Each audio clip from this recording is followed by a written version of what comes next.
Hey, family. First of all, happy Saturday. This is a special Saturday Night Live edition of Bluecentric Live. Apologies for being late. This time it had nothing to do with me. It had nothing to do with me, so I don't want to hear it. This has been an interesting couple of days. So you guys know the promise I made you guys was that we were going to have the products. Oh, by the way, hi, I'm Blue Luzma. Welcome to another episode of Bluecentric Live. Why do I just start like talking to you guys like you all know who I am? I hope for those of you who are here, I hope that you're happy to be back. Welcome back. For those of you who are new, welcome. I do like the idea of a Saturday Night Live because I feel like I haven't really been outside the way I was last summer or last fall. Like I like being in the house and working and making money and minding my business. And so anytime that I have a chance to come see you guys late at night, it actually feels like a little bit of a treat. I will say this: the last time we spoke was on Tuesday. Tarot Tuesday was really good this month. I feel like every Tarot Tuesday I do gets better. So for those who are new here, first we start with updates, life updates, because me and the followers have like a relationship going on where we kind of feel like family. So first I'm going to do the update, and then there's going to be a timestamp to tell you where the hot topics start. So if you are someone who does not give a damn about me and my life, then this is the time to get a snack. For everybody else, let's get into it. So I had promised you guys on September 2nd that we were doing a pre-sale for my candle line and that we would start sending things out no later than October 21st. Well, earlier this week, we had the ceremony with all the candles and all the spiritual baths, and we started shipping things out today. I know. What's today's date? The 11th? I'm like 10 full days early. So we started shipping things out today, and the plan was to surprise y'all, start shipping things out. I said a week early. I like to overextend myself and give more than I promise. It's like I think that's how my ego works. My ego means if I tell you I'm going to give you 3 things, I'm going to actually give you 5, right? So I was trying to be a week late. We ended up being 10 days late. So we started shipping things out today, and the plan was to ship things out this weekend, work really hard on Sunday, and then ship out the rest of everything on Monday, so that by the end of next week, you guys would get everything by the 21st, well before you expected it. However, you know how they say you make plans and God laughs? So a couple of days ago, I shared how my web designer, actually my web developer, forgot to turn off the international button, and several dozen Canadians and UK folks slipped in and thought they were getting hundreds of dollars of candles shipped to them across the pond or next door in Canada for absolutely free. Again, the fact that so many of you, I'm not judging you, but I am giving you a Wendy Osefo fraud allegation side eye. See how I worked that in there? The fact that you thought you could buy $20 worth of candles and pay $0 for shipping to a different country and nobody hit me up, I do feel a little bit of a way. Yes, for free, Empress. Dozens of people saw that there was a 0 shipping for international and nobody hit me up. I do feel a way. I'm not going to hold you. So, but again, as the business owner, I eat that mistake, right? I thought you had my back, but not so much. And so when I send some of the gaggers, I open mine up today. See, I like to surprise people. I love that. I love that so much. Your name is Marie. That's my first name. So when I realized that y'all come to my lives, but nobody told me, hey, Blue, there's a 0 shipping on international, I was like, so they don't love me. That's fine. But when I sent out the email, I still took responsibility as the, yes, Empress, they said, don't mind if I do, right? A couple of y'all saw that there was a 0 shipping and ordered 2 or 3 more times thinking that you had gotten over. So I sent out an email saying, hey guys, you have to pay for shipping. And in the email, I said, if you don't want to pay for shipping, it's my bad. I would just refund you, no harm, no foul. About 60% of people said, no, I will pay the shipping. You got me. You got me. And I sent an invoice and they paid it. I thought that of the 600 candles that we have to ship out, yes, ladies and gentlemen, the reason why there's only been a soft launch and not a hard launch in my candle line is because y'all bought so many candles in the soft launch. The soft launch ended up being a little chewy. Oh, thank you. I just got in from the nail salon. That's part of the story, actually. So the nail salon is why I'm late, but I'll get into that in a second. So I'm thinking, okay, this soft launch has become a chewy launch because 600 candles was not what I was expecting. And these are all hand-poured candles that I have to bless. And my sister and Bridget are helping me package. What the hell? I've never shipped more than 20 candles at a time. So for 600, I was like, oh, okay, maybe y'all do love me, even though some of y'all tried to scam me. Maybe y'all do love me. I want to make sure that the UK and Canada gets a little bit of something from me. I thought the hard part was going to be the 500 American candles, and that the 100 or so British candles would be the easier part. Ha! Let me just say this right now. If anybody in Canada or the UK can hear the sound of my voice and they get a candle from me, understand that y'all almost killed me today. I did not realize that shipping a single candle to the UK or Canada, a single candle to the UK or Canada would be as hard as 100 candles being sent to America. There was a part today where I opened up PayPal and almost sent everybody's money back. I'm not even gonna hold y'all. It almost broke us, y'all, today, and it broke 3 of my nails. Okay, trying to get candles through the American postal system to the UK and Canada almost broke my spirit and broke 3 of my nails. So now I'm here trying to package candles doing gang signs because I only got 7 fingers. The lady at the post office looked like, well, here's the thing, I'm gonna say this. The post office we went to, I intentionally picked a post office in LA that was small and quaint, and if you didn't even know it was a post office, you would drive right past it, because I wanted someplace where there would be no lines and I could just run. Oh, there's a mosquito in here. I hope it dies. You could just run in, post things and run out. I didn't want a big old post office with long lines, because when you have 600 candles, you need to be able to run in and out. So I intentionally picked a post. Somebody said, Blue just attached the candles to a bald eagle. Okay, Emperor, stop. You're making me laugh. So when I first picked up this post office, there were many post offices in the area. I intentionally picked a post office that was small and quaint so that I could be a big fish in a small pond. The first time I went, there was this Asian auntie. I think she was Korean, and she was really pretty. I was like, what a pretty lady. She's so pretty. I wonder if she does Korean skincare. That's why I'm mentioning her being Korean, because my first thought was, ooh, her skin is popping. She was rude. Not only was she rude, she would look past me when I was in line and only talk to the Korean people behind me. So I was like, oh, I'm not going to call you racist, but this is some tribalism. You're acting like I'm a random Black girl in this Korean post office. That's fine, auntie. You don't want to help me. I started calling her auntie in my head, because whether you're Nigerian, Haitian, Dominican, Cuban, or Korean, we all know those rude aunties. They're just about business, right? When you go to a Jamaican restaurant and you want to get some food, and the lady that says, we don't have that. That lady, imagine the Jamaican restaurant version of a post office worker. So she was rude as fuck the first time I went. The second time I go with my sister, the second time I went by myself, and there was a younger lady. Her name was Mrs. Kim. First of all, when I asked her name and she said her name was Mrs. Kim, I think Mrs. Kim thinks she's older than me.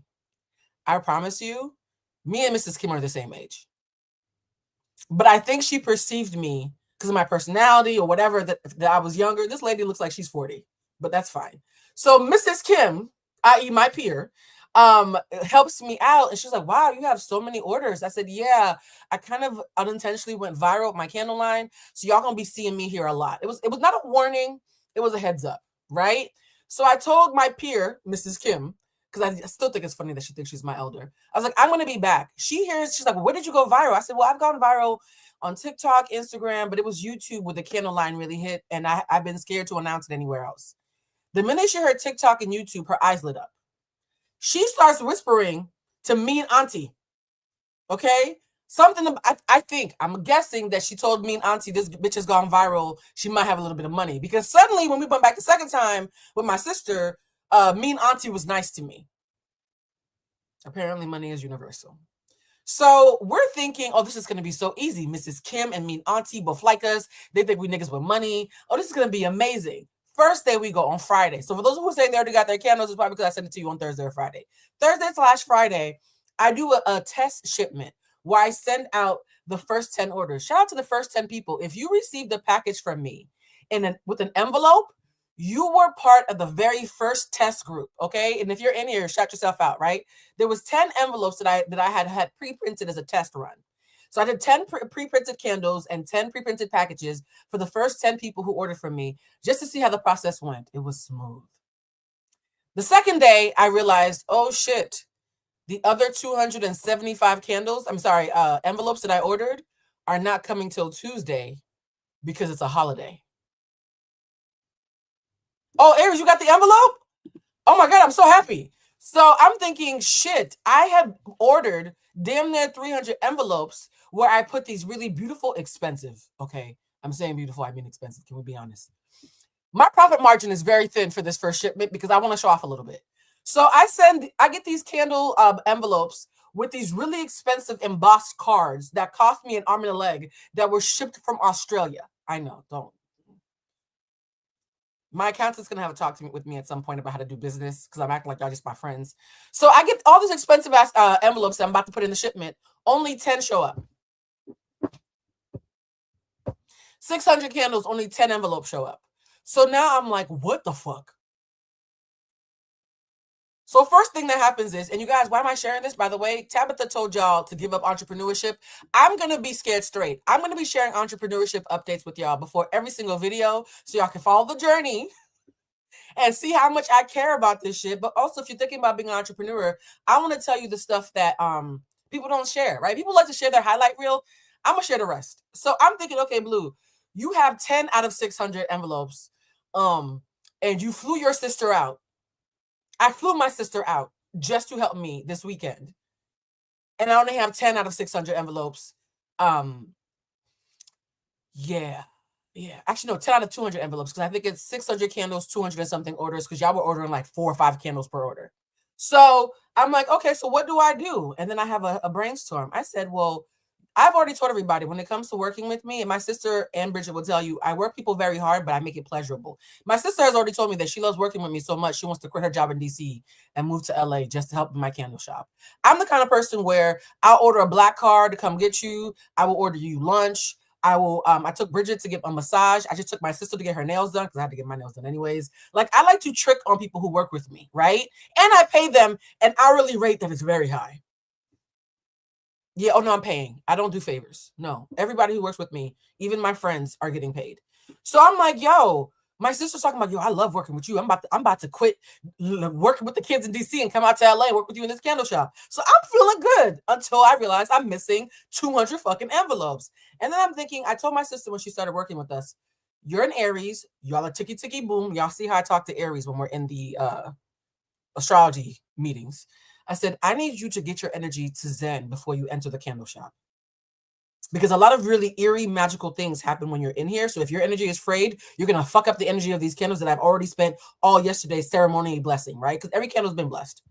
So she's really calm. She's really chill. Everything's cool. And I had told her, think of it like Karate Kid. You guys watch the movie Karate Kid.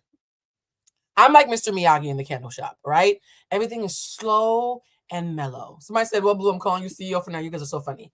So as she's packing, I'm like, Blue, what would Mr. Miyagi do right now from the Karate Kid? If he was missing 200 fucking envelopes and had planned to surprise hundreds of people with an early shipment, what would he do?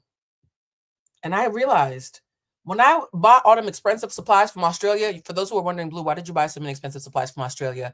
It's because I bought them during the pandemic and I bought them in bulk. So in the pandemic, when I was bored, I bought a bunch of really highfalutin. I don't even know if I could get these shit back. So after this shipment is over, I might have to just go to Kinko's in America.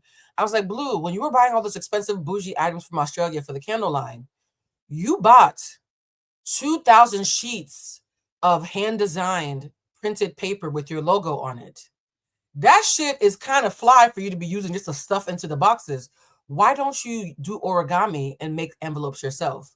So y'all, I shit you not. I've spent 6 hours. This is where my Virgo stellium comes in. I spent 6 hours hand making envelopes using my custom made tissue paper. If you are someone who gets one of these envelopes, just know that Blue Chalusma sat there and folded them by hand every morning at sunrise for the last 3 days. So, and mind you, for those who are wondering about the logo, it's the letter B with sparkles around it because the sparkles mean magic. And there's lotus flowers in bloom because I feel like personal magic makes you bloom. And the whole point of the line is that I want you guys to tap into your personal magic, not just my magic, but your personal magic. And I want you to be in full bloom. So I took all of these expensive ass Australian hand printed fucking tissue papers and I made them into envelopes, right? So here's why this is important. Anybody who ordered from September 2nd to September 6th, just know I was going through hell when I made these.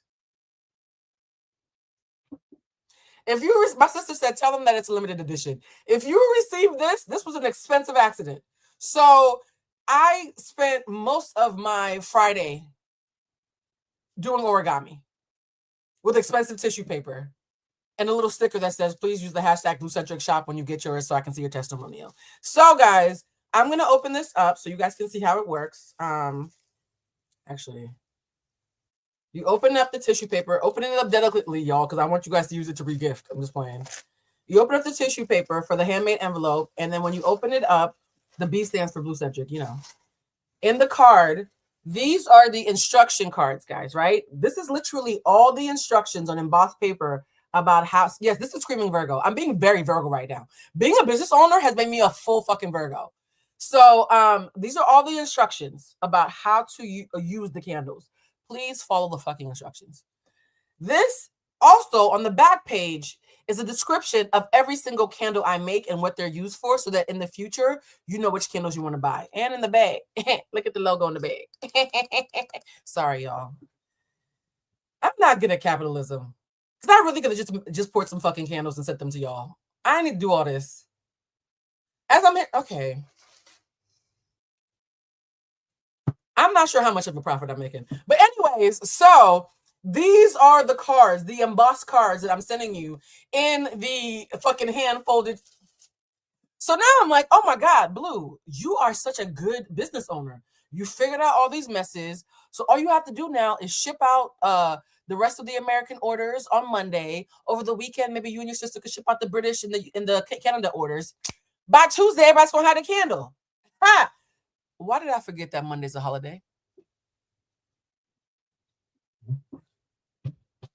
I flew my sister out here, let her rent a car, picked a special post office, had everything planned to go out on Monday, just to find out it's a holiday in America and the post office is closed on Monday.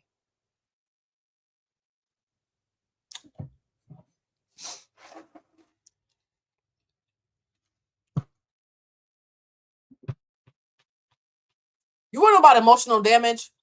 I almost flipped the table. At one point, I said, you know what? I quit.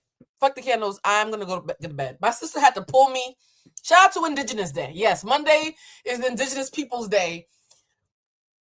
And I almost went to a reservation to go lay down and never get back up. I was so devastated to find out that the day where most of the candles were supposed to go out, the post office is not open. So Richard said, Blue, you are the product. You don't have to sell candy in our ears. Capitalism is whack. Shout out to my sister. And shout out to Bridget's husband, Cheech. Cheech must have felt me about to have a meltdown, because as I was folding these tissue paper envelopes and trying not to start crying, I was like, I'm in the candle shop. This energy is so good. Mind you, my sister's in the best mood ever because she loves being in the candle shop. Bridget was in the best mood ever. It was me against me. Cheech, Bridget's husband, calls me out of nowhere to say, Blue, I'm proud of you. Don't give up. Something just told me to call you and tell you that. And I almost started crying because I needed to hear that in that moment. When you are starting a business, you cannot afford to have haters around you. Because if the right hater had access to me, I would have quit on Saturday. Oh, today is Saturday. Fuck. Today is Saturday. I would have quit a couple hours ago. My bad. I'm getting my days mixed up. So then I get the phone call from Cheech. He pours a lot of love into me. He was like, Bridget told me how amazing the shop is. She told me how amazing the products are. She told me how amazing the orders. Like, Bridget must have spoke me up so much he could tell that I needed it, right? So after I got the phone with Cheech, I'm like, okay, I feel good. Let's send out the British orders. Y'all, the UK orders, again, I cannot tell you. UK and Canada, I do want to find a way that doesn't break my spirit to send you candles. I do want to find a way, because y'all ordered so many candles and left me such beautiful messages. It broke my heart that it was so displeasurable sending them candles.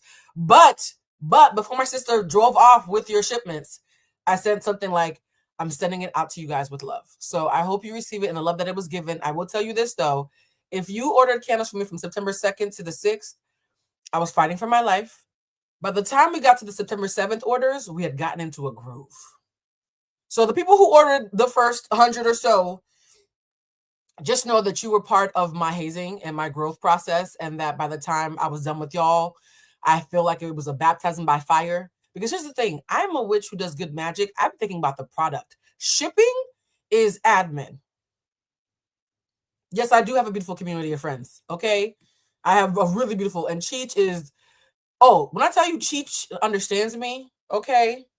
And Cheech is neurodivergent. Me and Cheech are both neurodivergent, so we see each other. Okay. I think he heard Bridget say how amazing and overwhelming the response was, and he immediately knew she probably needs a pep talk, and I did. So people who order from September 2nd to the 6th, I will always think of you fondly as the people who made me into the boss that I'm about to become. Because that shit, people from the UK and Canada, you too, thank you. And by the time I got to my September 7th orders, I was like, okay, I get it. Now, why am I sharing this before we get into Wendy Osefo and the fraud and everything else? Because a lot of times, right when shit is about to be good, right when shit is about to be amazing, right when you're finally about to understand that you're exactly who the fuck you think you are and what you're doing matters, you're going to be tested. And I feel like I come on here all the time giving pep talks. I want to also come on here and talk about the moments where I almost gave up, as in 6 hours ago, right? Because I was like, shit, I gotta go live, but I'm so frazzled right now. And so my sister, because the post office closes at 2 p.m. on Saturday, she gets the last shipment out and she was like, yo, auntie, because Mrs. Kim wasn't there today. Auntie was so nice to me. The guy who came up to pick up the mail, she told him that we're a big deal and he waited for us for the last shipment. Like, now the entire community, including the mean old lady from the post office, are all behind me. But there was a nasty tunnel of several hours where I almost gave up, y'all. And I'm not going to get emotional. The one thing that brought me back was thinking about all the people these products are going to help and all the people in my life they've already helped. Cheech has already had candles burnt for him. My sister has like 6 candles in her house from over the years that she's ordered for me. Bridget has candles. Estelle has candles. Like, I think part of the reason why people, in fact, Estelle asked me last week at dinner to make her a new candle. I think the reason why my community believes in me so much is because they've already tasted the product for years privately, and they're excited that I'm making it public. So guys, there's 2 things I want to tell you. Number 1, make sure you're selling something that you believe in, because when shit gets fucked up, your belief in your product might be the only thing keeping you buoyant. And number 2, only share people who are excited to see you win, because seeing how excited Cheech and Bridget and my sister's boo thing, like all of them, not just my friends, but my friends' partners were to see it, that made me realize, bitch, don't just do it for you, do it for them. Because whenever one person with a big heart gets a blessing, that's a signal to everybody around them in their ecosystem that God is in the neighborhood, right? So I love that my people who love me have my back, but I'm also reminded that God is in the neighborhood and is coming for them too. Also, my sister's probably moving to LA now because she wants to be my assistant. So that's fun. So that's the update, guys. Thank you, Isis. I appreciate you. And yes, it is reassuring to hear. And you guys, now we can go on to the actual show. Oh, and why am I late? I'm late because I broke 3 nails. So we had to schedule an emergency appointment because my nails grow really, really long naturally. These are not acrylics. These are my real nails. Guys, I don't ever wear acrylics. I'm allergic to acrylics. But in high school, they used to call me Wolverine because I have really naturally long nails. And if you follow me on Instagram, a couple of days ago, I was in Boston with my mother. She and I have the same nails. And my nails had broken so badly at the nail bed, I actually had to go to the nail salon or it would have been a medical emergency. So we go to the nail salon. I'm editing the video and I'm looking down and I look up and my sister got lost coming home. I'm not blaming her. I'm just giving you context. We didn't pull into the driveway until 7:30. So that's why I'm late. Okay. That's the update. Ooh, child. Let me take a sip of my matcha. I hope this reached whoever it reached because I wasn't actually planning to share this much. I was planning to be toxically positive and be like, hey guys, the candles went out early. Child, no. We keep it in a sack. All right. So now that we've caught up with the candle stuff, and for anybody who ordered between now and the 7th, your candles went out. Everybody who ordered from the 8th onwards, I'll be sending those candles on Tuesday when the post office decides to open the fuck back up. So anybody who ordered for September 8th onward, you got next, okay? All right, guys. Yes, the feminine energy was flowing, guys. It was flowing. All right, guys. So I am really, really let me see. I want to see who's talking. I see Alicia. Thank you for saying you need the realist because I'm always like, Blue, are you oversharing? Oh, and guys, by the way, quick announcement, and then we're gonna go straight to Wendy because I really want to talk about Wendy because I really have so many feelings about Wendy. By the way, Preston is cool with Wendy, so I'm thinking about having Preston come back to give his take on this too. What was about to say? Oh, announcement. I, in the DC metropolitan area from the years of 2007 to 2014, was known as the queen of book clubs. Everybody who I was cool with in DC at some point came to my house for a book club meeting. Some of them I know people who met their partners at my house at a book club meeting. I have decided as of next month to start the Bluecentric book club again via YouTube for my members. So members, sorry for the rest of y'all, just I guess listen or join. It's up to you. Members, we are, and I want to make a quick announcement. We are going to be having the first ever Bluecentric book club meeting on 11/11. I always throw 11/11 parties. This year I'm going to be doing digitally because I'm always working. So on, what date is 11/11? Is it a Tuesday? Let me find out it's a Tuesday, child. It's a motherfucking Tuesday. You know what's so funny about Tuesday? Tuesday is the day that is ruled by the goddess Ursula. She's a Haitian goddess of fertility. She's also known as the Black Madonna. So I find it funny that I keep on getting drawn to doing things on Tuesdays. So on Tuesday, 11/11, we will be having our very first ever Bluecentric book club meeting for the members and the members only live. And I'm so excited. And the book that we're going to be doing, hold on, let me pull it up. And if I can get this writer to come on the show, that would be actually amazing. The book that we're going to be doing is part 3 of a trilogy. But the trilogy is an anthology, which means you can read part 3 and get hints about part 1 and 2, and it won't ruin anything, right? So there's a writer. She's amazing, amazing Black writer who writes about these 3 women who are friends who have just hit about 40. And these 3 women are going through life changes, right? There's one woman who went through a divorce after losing a child. There's one woman who was dating a white man and he's a piece of shit. And there's a third woman who, she's me basically. The third woman is a woman of a certain age who has a juicy life working in entertainment adjacent and who is plus size and likes good sex and traveling with her girlfriends. I might have chosen the book out of conceit, okay? I'm just saying. Oh, you're a Tuesday's child. Hey, I love that. So I read the first 2 books. They went very viral. I think Netflix has actually optioned one of the first 2 books. When I got to the third, I said, girl, why are you writing about me? The fact that y'all already guessed who it's about. Yes, the first book of the book club is Can't Get Enough by Kennedy motherfucking Ryan, because I feel like she might have been looking in my house. The only thing that's missing is the billionaire. So on Tuesday, 11/11, here on the Bluecentric Members Only Live, we're going to be doing a book club meeting all about Can't Get Enough by Kennedy Ryan. I am so excited. The fact that you guys already knew the book the minute, I just love it. So the third book, in my opinion, is the best one. And I'm not just saying that because the protagonist acts just like me. Down to having a sick mother who lives in a different state. Like when I tell you, to be someone who works in the industry and has freaking flyer miles and has a group of homegirls who always have her back, and she's always jumping on a plane to check on her mother who's getting old and needs help. It was so autobiographical. There was a couple of times where I started sobbing.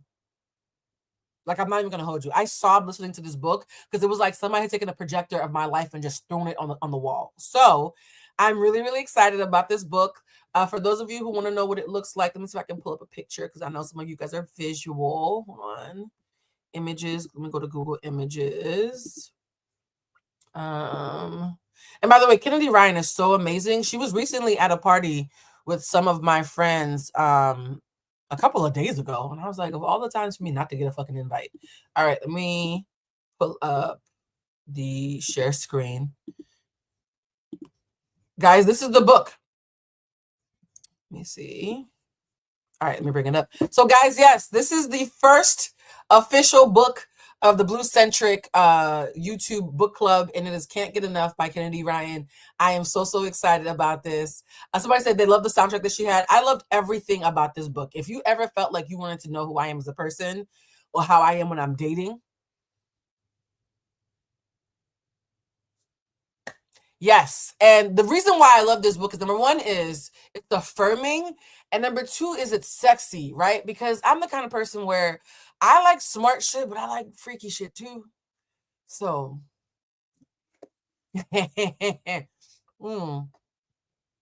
if you don't like sexy shit, then you might want to skip this, okay? Kennedy Ryan writes, mind you, I am not a romance novel girly, and this does not read like a romance novel. It reads like you're watching Being Mary Jane or Scandal, one of those shows where women have smart lives and interesting things happen, and they also happen to get their backs blown out. All right. And I will say this one thing about the Bluecentric Book Club for the members. Again, if you're not a member, either join or just listen in. Every book that I choose, because I'm a very busy person, will be a book that has to have an audio book accompaniment, right? So for the neurodiverse girlies, it's not smut, guys. It's not smut. 90% of the book is about Black liberation and business and the industry, and like 10% is people getting their back blown out. But for anybody who wants to join, just know that for the neurodivergent girlies and the busy girlies and people like me who are both, There will always be a book that has an audiobook accompaniment. So if you ever want to suggest a book, make sure there's an audiobook first before you suggest it. All right. Because I want this to be a neurospicy friendly space. All right. That's the last announcement. Mark your calendars. 11/11. We're having a book club meeting. And now we're going to talk about Wendy. Hold on. Let me see is there any. Please go get the Audible book.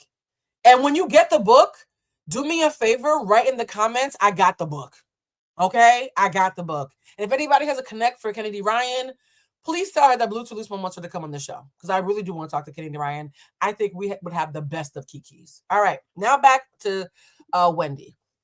Now, yesterday, as I was having my existential crisis and on the verge of just, potentially just going to lay down and not getting back up till Tuesday, I was like, okay, let me go on the internet, because I haven't been on the internet in like 6 hours. I do this thing now where I'm always working in the candle shop, and the energy in the candle shop feels so fucking good, y'all. Like the candle shop feels like Prozac. The candle shop feels so good. So I was like, okay, it's been 6 hours. Let me go and see what's happening on the internet. And all of a sudden, I see Dr. Wendy on my feed. I was confusion. Oh, somebody said, how do we join the book club? By becoming a member of the academy. So if you go to the caption, guys, also it's going to be scrolling at the bottom. If you go to the caption, it says become a member. And by becoming a member of the academy, that's what we call our members only area. Just be there on 11/11 and they'll go live and you can join us. So I was like, Dr. Wendy, what's going on with Dr. Wendy? For those who don't know who Dr. Wendy is, I'm very passionate about the necessity and the importance of Dr. Wendy being in the Real Housewives of Potomac franchise. Number one, because I think it's really important. I've said this before. I have no issue with interracial relationships. One of my best friends, Bridget, is biracial. One of my other close friends, Monique, is a Mexican woman married to a Black man. Like, I'm surrounded by interracial relationships. So I would be a fool and a hypocrite to say I have an issue with them, right?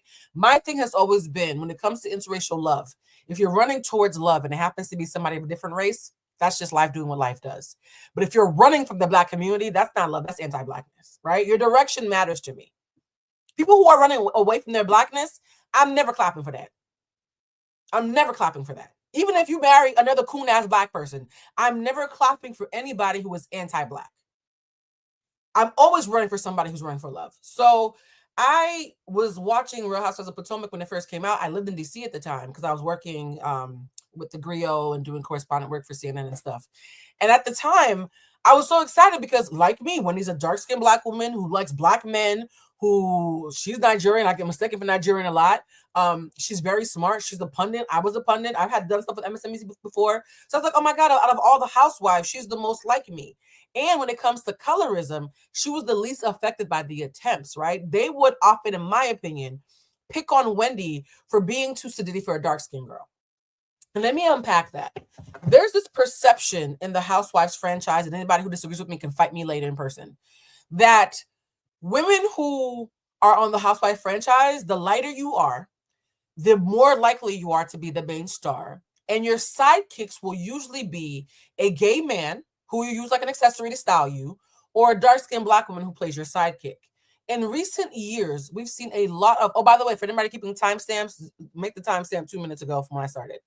In recent years, there has been an influx of darker-skinned Black women in the Bravo franchises, particularly Potomac and Atlanta, the two Black franchises, who are like, nah, I'm not a sidekick.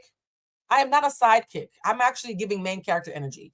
Candace, Monique, Wendy, right? And I'm talking about the non-Nenes, because Nene is a certain level of old school kitsch, right? Like, she and New York are from a different generation. But for this new wave of girlies, and I think Candy's like a hybrid, right? Candy's a hybrid between the old wave and the new wave.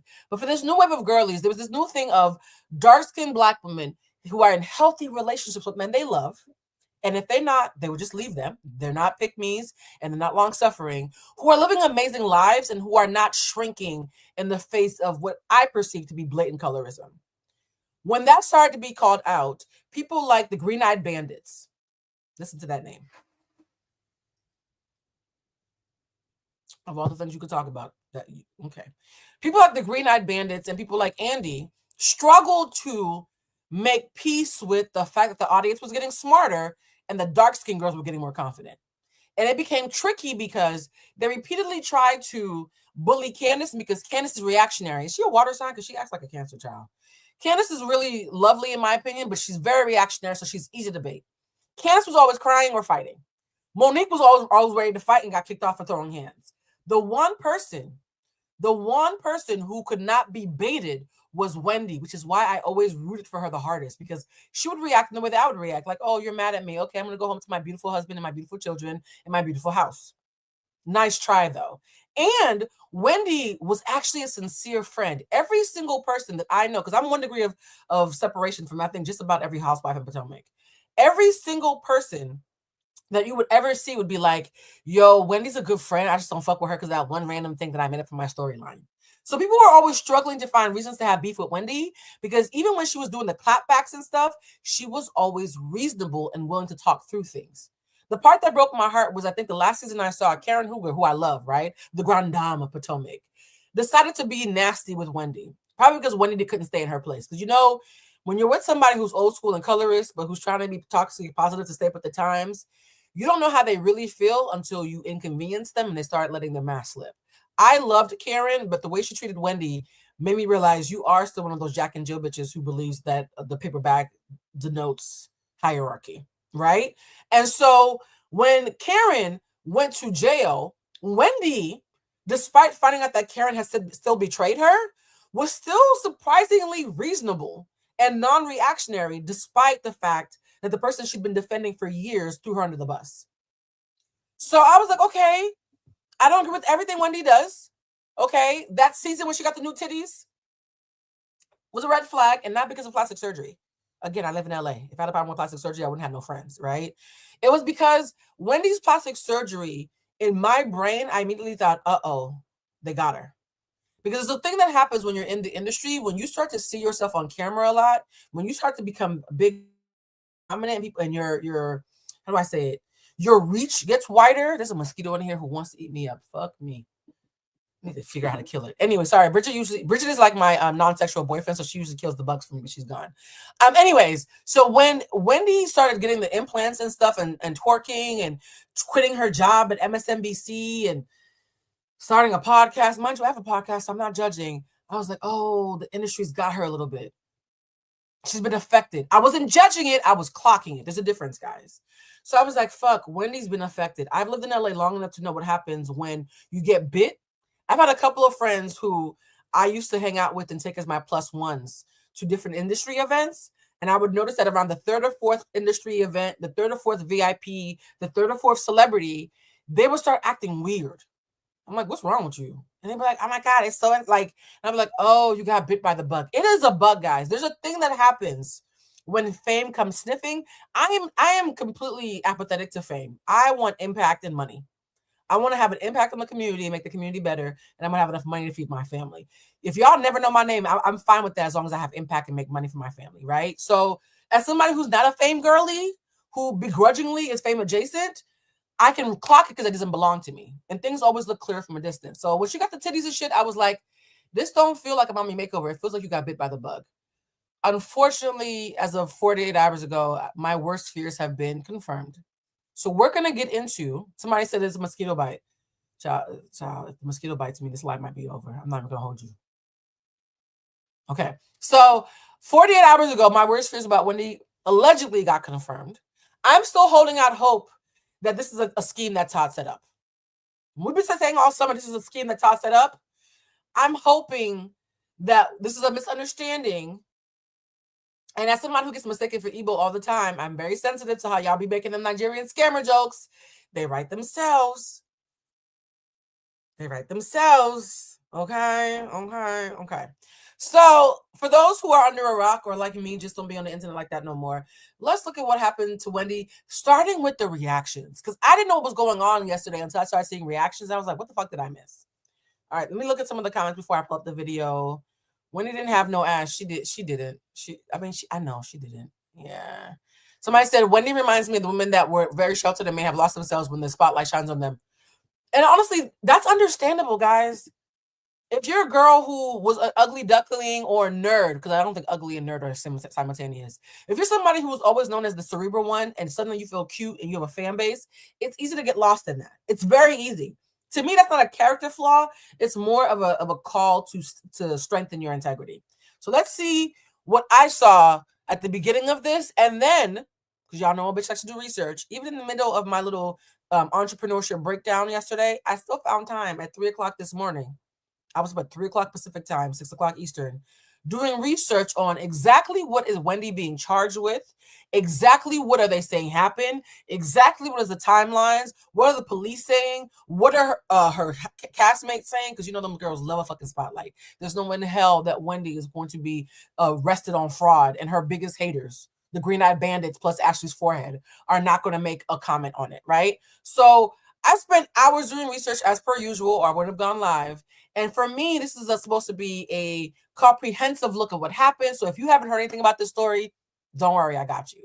All right, let's start with the reactions. What is going on? We just had the premiere. I knew my blackout business until I got a text message from my Bravo chat.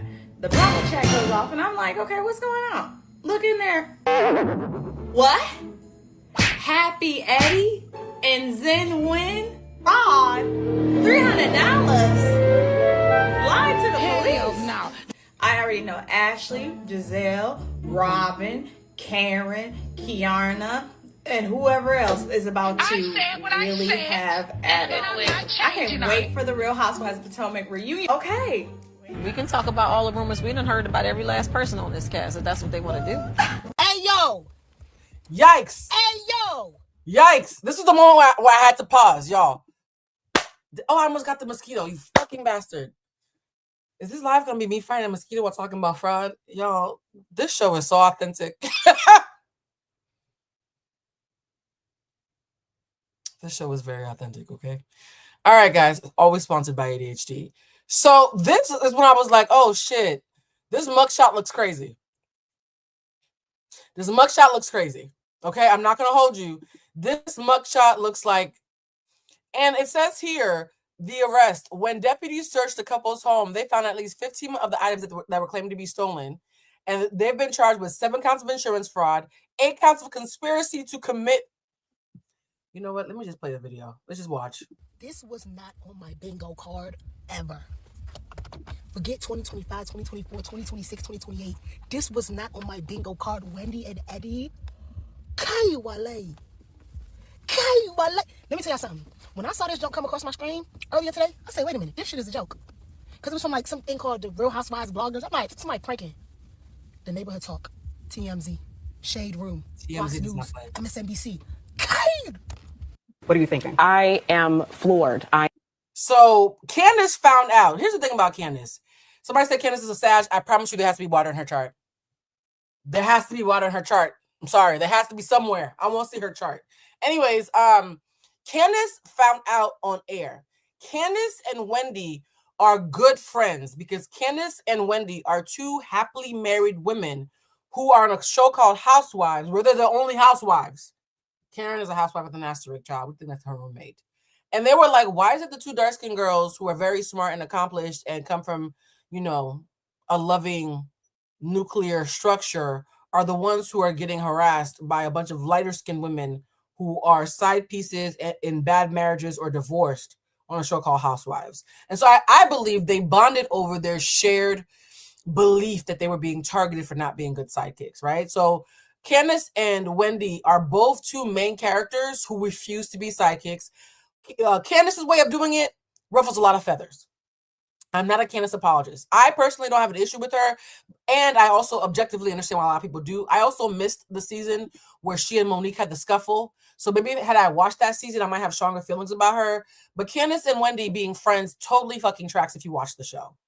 When Candace found out live on air, I really admire how committed she was to not throwing shade, to giving the benefit of the doubt in Wendy's favor, because that's what you do for your friends. Assume good intention until you're proven otherwise.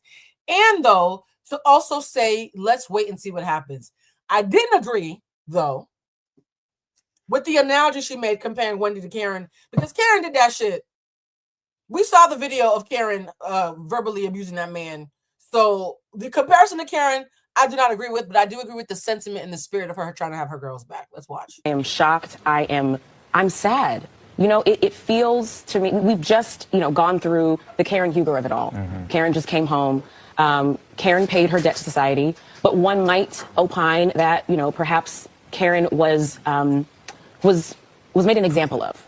And I am now, as I'm literally just getting this news with you all, that's my first thought is $300 and we're No, guys, this is where you take a look. It's in a book. The charge wasn't $300. They said it's a federal charge once it exceeds $300. This part, y'all know how I feel about when critical thinking whoops your asses. I do my best not to be autistic and rude. It was not $300. It exceeded $300, which made it a federal crime.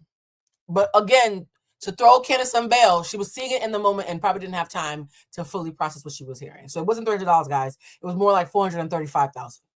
Significantly more than 300. arresting a mother and a father, business owners, entrepreneurs. We don't know what the charges are for, but we know that the Yosefos have a very successful marijuana business. They are providing jobs and opportunities for people of color in the area, in the DMV. And so my first thought is, are they being targeted? Is this something that we should be thinking about? And I obviously I know the Yosefos. I know their children. I know her family. Have you spoken to her or seen Karen? So I wanted to, after she compared, which I think was a false equivalency, but I understand the sentiment. After she compared Wendy to Karen, I knew that people who like mess would be like, well, Wendy and Karen got beef. Wendy and Karen got beef. I want to show you how Wendy talks about Karen after Karen betrayed her and went to jail. If I was a messy bitch, I'm not. A lot of y'all lucky I'm not. I've been scorching the earth lately, but I'm still not a messy bitch, okay? If I was a messy bitch and you are someone who betrayed me, slandered me, defamed me on camera, and then got put into the clink clink for doing some shit that we caught on camera, I'd put my foot on your neck. Watch how much restraint Wendy shows even after betrayal and an easy W's in front of her. And the reason why I'm showing this is because I do believe that someone's consistency of character is a lighthouse about how to treat them when they're down and out.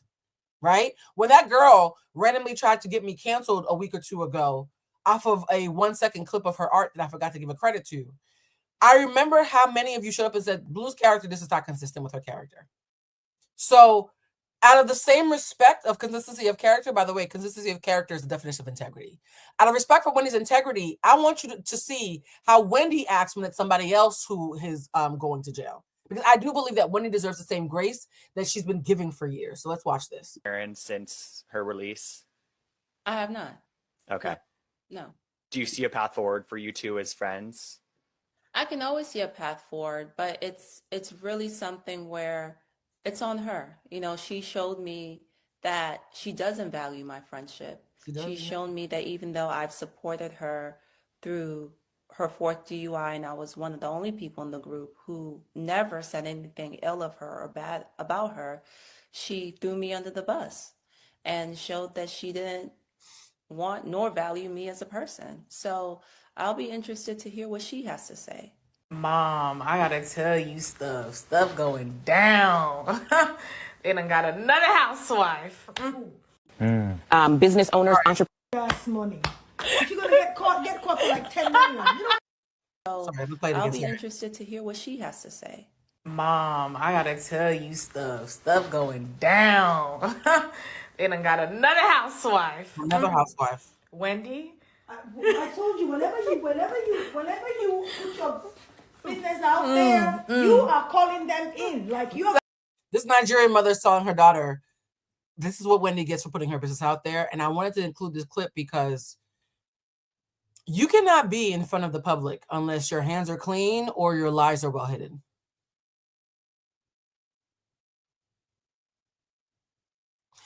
Say it one more time. You cannot be in the public spotlight and take any stance of morality or integrity or righteousness unless your hands are clean or your lies are well hidden.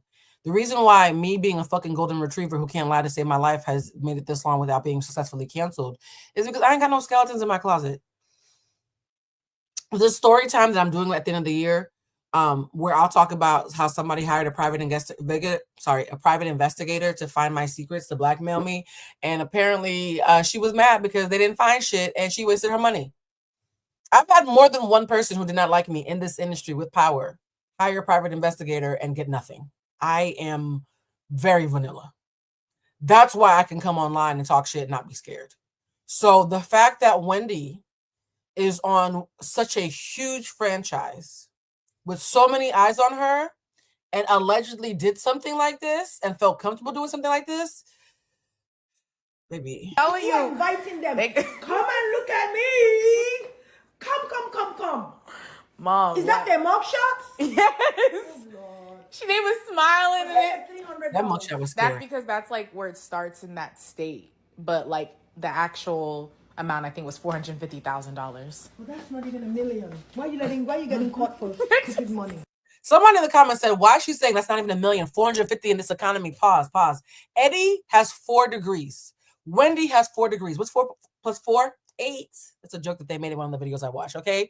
They have 8 degrees amongst them. Respectfully speaking, as somebody who lives in California with a high cost of living, I can personally attest that Wendy and her husband could have made $450K in a year easy. Why would you potentially jeopardize your entire empire for a single year salary? $450 might be a lifetime salary for middle America. For Wendy and Eddie, it's a single year of income. 1 year of income. So if you make, let's say, $70K a year, you might think, Blue, for $70K a year, I might do a little bit of crime. Shit, I'll do some crime for $10K. Sure, but not if there's cameras in front of you and your ability to make 10 times that amount is right in front of your face legally. So think about that number. I agree with this woman. Why would you do that for 6 figures when you already have the ability to make 6 figures? Stupid ass money. If you're gonna get caught for like 10 million. You know what I'm saying? Sure. 10 million, I agree. Like the white people, like Wall Street Trapper said. Yeah. The guy, he was in jail with the guy. Wait, you saw the mugshots already? Yeah, because it's on my feed. Every time I open my phone. Not Wendy Child. Not Professor Dr. 4-degree having Wendy Osef. Now this is the part for those of you who like the law. I did this while I was in the nail salon, y'all. The fact that I was getting my nails done with my right hand while cutting these videos together with my left hand, I've learned a new skill today. I wanted to find it, and it took me a long time to find this lady. I wanted to find somebody who could explain what is actually in the affidavit. After I watched this video, I went to go look at the documents, and they actually all lined up. So this lady's completely correct, because I still have to make sure she wasn't lying. She's about to, in the next 2 minutes, explain to you exactly what Wendy did. Not what you heard on the Shade Room, although shout out to the Shade Room and my friend Angie. Not what you heard on Neighborhood Talk, not even what you heard on Hollywood Unlocked. Shout out to Jason. I want you guys to hear what is literally written down, what the police are literally saying. I even have a 5-minute video. If y'all still confused, I even have a 5-minute video of the press conference from the police. So if y'all still confused, let me know. Okay? Because I need y'all to understand that we need to talk about the facts, especially when we're dealing with lawyers. And I want to shout out to this creator. Her name is I'm Not a Lawyer, but she's not a lawyer, but she did a great job breaking this down. So I want to make sure we shout her out. Let's watch. For anybody who has any questions, let's actually watch this. If you haven't heard, Real Housewives of Potomac star Wendy Osefo and her husband Eddie Osefo were indicted by a grand jury, then arrested on 7 counts of insurance fraud, 8 counts of conspiracy insurance fraud, and 1 count of false statements to a police officer. And thanks to this reporter on Twitter, I was able to read the 4-page court docs. And I'm not a lawyer, but let me tell you what it says. So basically, back in April of 2024, Wendy and Eddie called police to report a burglary. They said they had just gotten back from a 5-day trip to Jamaica, and upon arriving home, they found their bedroom and closets ransacked and several designer bags and jewelry stolen. Now, guys, pause for a second. As an avid Bravo watcher for decades now, is it just me, or is there almost always this story in one of the franchises? And is there almost always the allegation that it was a crime that was set up or fake? When not her name, Dorit got robbed on the Real Housewives of Beverly Hills, right here where I live. Around, I'm not gonna tell you where I live. Shut up. But when Dorit got caught crying and breaking down and all this stuff, and she was trying to be brave. I'm trying to be so brave. And Garcelle said, "This not adding up. You sure this is not insurance fraud?" They fucking roasted Garcelle Beauvais, my fellow Haitian sister who can't keep her mouth fucking shut when she thinks she smells some bullshit, right? They nailed Garcelle Beauvais to the motherfucking cross when she said Dorit's story is not adding up, because why would they rob her but leave her cell phone behind? Both Dorit, thank you guys. Both Dorit and Kyle have gotten this storyline. I know they're not the only ones. The little Bravo girl in me, my antenna went up like, wait a minute. Wendy isn't the first Bravo celebrity to allege that she was targeted and robbed. She might just be the first one to get caught allegedly committing fraud. But this is not just a scheme that Todd set up. This is a Bravo staple. Almost, please tell me if I'm wrong. Right? Please tell me if I'm wrong. It didn't happen in Atlanta, because I feel like people in Atlanta know how to scam without getting caught, I'm going to be honest, right? The only person in Atlanta who's ever got caught scamming for real, was Peter. Phaedra got caught a little bit, but because y'all like the fact that she has little one-liners and shit, y'all let her get away with stuff. But I feel like the insurance fraud scheme is a very popular Bravo thing. So if Wendy, sorry, not Wendy, if Wendy and her husband, Happy Eddie, did do this, they would allegedly be in good company. Just want to point that out for those who don't watch Bravo. Now, at first glance, it appeared the perpetrators had gotten in the house through the window of the primary bathroom. However, Wendy and Eddie had the ADT security service, plus a Ring camera, and neither of those things detected anything. The Ring camera was picking up some of their package deliveries that was happening while they were out of town, but it did not pick up any intruders. Why would your Ring camera see Amazon delivery guy bring your nail polish, but not people climbing through your window and ransacking your house and stealing over $400,000 or hundreds of thousands of dollars worth of stuff? I'm not being facetious. I'm asking these critical thinking questions. Like, how is it possible if you were committing insurance fraud, you wouldn't think to turn off your ADT system and say, oh, it was broken, it was down. Oh, I'm gonna tell you right now. Honest people who don't feel the need to lie are the best liars in their minds because they don't feel the need to lie. So we can be really creative. If I was going to scam the insurance company, I would have done a much better job than Wendy. Can we all be honest? If you're a critical thinker, you have the ability to be a great thief. You just choose not to be because of whatever God you serve. If I had to help Wendy plan this, this would have been the first thing I would have pointed out. Like, girl, then turn off your fucking Ring camera. Just saying. Okay. So after reporting this burglary, the couple filed multiple insurance claims, one with their home insurance, one with their jewelry insurance, and one with their traveler's insurance. But it turns out the home insurance denied their claim because Eddie didn't tell them that he was also filing a claim with the traveler's insurance. Eddie. So that leaves traveler's insurance and jewelry insurance. And the traveler's insurance settled their claim, giving them $25,380, which included about $4,500 for Wendy's wedding band. $25K? Okay. I'm not pocket watching, but I am nowhere near as degreed or rich as Wendy. And I'm not going to say 25K is not a lot of money because it is a lot of money. For the amount of money Wendy could make and for the amount of scrutiny in her, filing a $25,000 claim for something you know is fraud, how much would you have to be living above your means for you to do something like this for 5 figures for one of your claims? If I was a thief, bruh, you're not catching me doing shit for nothing more than less than high 6 figures. That's what's fucking with me. The non-criminals amongst us are all like, bitch, you should have done it for more money than that. The problem with that is in their first report to the insurance, they said Wendy was wearing her wedding band during her trip to Jamaica. But then Eddie called them back a couple days later and said, you know what? She ain't have her wedding band on after all. So traveler's insurance gets settled. And that leaves the jewelry insurance. And to that insurance company, the couple provided a list of 57 stolen items. And that list included Wendy's wedding band that the traveler's insurance had already given them money for.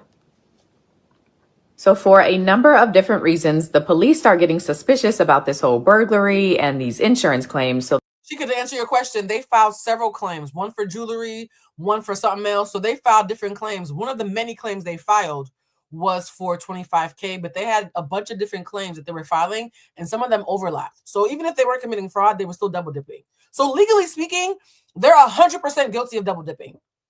If that $25K includes a $4,500 ring, and then you're claiming that ring somewhere else, you have legally, objectively, confirmedly, yes, I just made up a word, You've already double dipped. So best case scenario is they improperly double dipped and filed for the same things with different insurance companies. That is 100% confirmed. That's not, that part's not alleged. They start investigating, and they learn that some of the items Wendy and Eddie claimed. Oh, double dipping is fraud? Well, there you go. Shit. I was trying to help. Fuck. Well, this is awkward. Wendy, I really like you. Okay, I'm going to call Preston. I'm going to call Preston and see how Preston feels about coming on. Because Preston's a lawyer and he's friends with Wendy. I don't want to put him in a bad position. So if you don't hear about Preston come on again, just assume that I talked myself out of it or he said no thank you. But you're right. Double dipping is fraud. Fuck.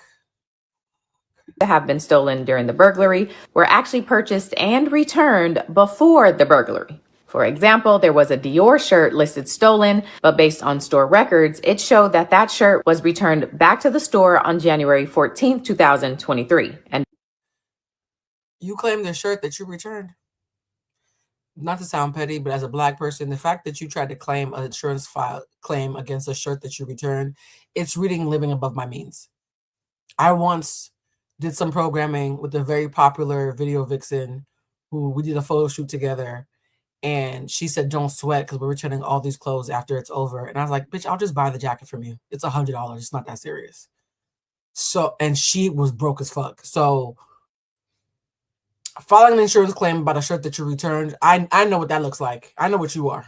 Respectfully. Again, this alleged burglary happened in April of 2024. There was also a Gucci leather wallet that was listed as stolen, but store records show that that leather wallet was purchased and returned in 2018. So in addition to reviewing store records, police also checked Wendy's Instagram account for any evidence. And on there, they saw Wendy wearing her wedding band that was supposed to be stolen on her finger after the alleged burglary. For degree having Wendy, you knew better than that.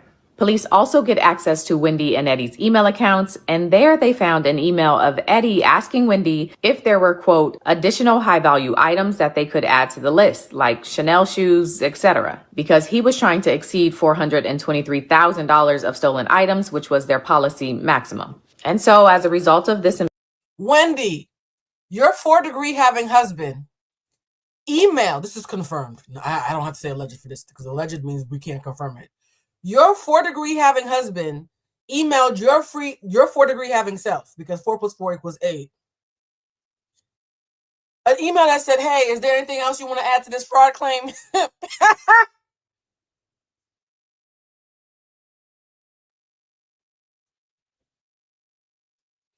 going to pause real quick and try to shoot them some bail because this is breaking my heart. When I was a freshman in high school, I went to a special 6-year high school for gifted children. I know that's a whole other story. I remember my first year of high school. My mother couldn't afford to buy me new jeans. And I was so embarrassed because I had been to Catholic school my entire life and could not afford to buy new jeans. And I was like, Mommy, I don't want to be the broke girl at the secular school because at least the nuns gave us uniforms. She said, well, girl, I don't know what to tell you. Unless you could find some jeans, I'm not buying you no new jeans, okay? And already back in the 90s, they used to make fun of Haitian kids for like calling us homeless and like all types of really derogatory, xenophobic shit. So I was like, I don't want to be the Haitian girl who does not have new jeans. I one day I'm about to admit to a crime, y'all. In my 12-year-old, yes, I started high school at 12. In my 12-year-old brain, okay, despite the fact that I was going to a gifted program, so I want you to understand that you can be smart and stupid simultaneously. In my 12-year-old gifted brain, I was like, I'm not going to high school in these nasty jeans. I walked my ass to Bradley's or Sears, one of those old school stores in Massachusetts. Took off the jeans that I had, put on the new jeans, folded my own jeans back up, and then put them on the rack. Yes, y'all, nasty. I thought, well, it's not stealing, it's an exchange. If I allegedly, yes, Empress, thank you, allegedly.